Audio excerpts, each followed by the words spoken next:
বৰ্তমান আছোঁ ড্ৰিম বাছৰ ভিতৰত আৰু এইখন তিনিচুকীয়া টু গুৱাহাটী চলে আৰু গুৱাহাটী টু তিনিচুকীয়া আৰু দেখিছে এয়া হৈছে হেডফোন চ' খুব ধুনীয়া এখন বাছত আপোনালোকে টিভি চাই গুৱাহাটী যাব পাৰিব।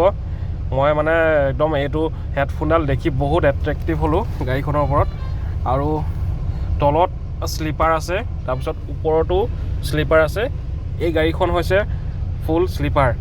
ইয়াত কোনো বহি যাব নোৱাৰিব আৰু ইয়াত আৰামছে আপোনালোকে টিভি চাই যাব পাৰিব আৰু টিভিৰ চাইজটো যথেষ্টখিনি ডাঙৰ আৰু নিজৰ মতে ইয়াত ৱাইফাই কানেকশ্যন কৰি আপোনালোকে টিভি চাই যাব পাৰিব। চ' প্ৰাইভেচিৰ ওপৰতো বহুত গুৰুত্ব দিছে আৰু যেতিয়াই মন যায় আপোনালোকে টিভি বন্ধ কৰিব পাৰিব, চাব পাৰিব। চ' বাছখন নতুন হয় আৰু কমফৰ্ট আপোনালোকে চাওক, এইফালে উঠি যাবৰ কাৰণে ধুনীয়াকৈ জখলা দিছে। ইয়াত কাৰো যাতে একো ধৰণৰ প্ৰব্লেম নহয় সেইটোৰ ওপৰত বহুত গুৰুত্ব দিছে বাছখনে।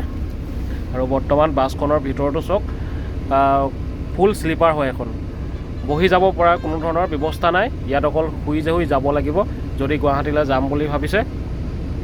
তো চবতে দেখিছে এইফালে ছিংগুলত স্লিপাৰ, এইফালে ডাবুলত স্লিপাৰ আৰু এটা ৰিজনেবল প্ৰাইচত আছে। তলত হৈছে 1100 টকা আৰু ওপৰত 1000 টকা, তেনেকুৱাকৈ আপোনালোকে যাব পাৰিব। প্লাগ পইণ্টো আছে।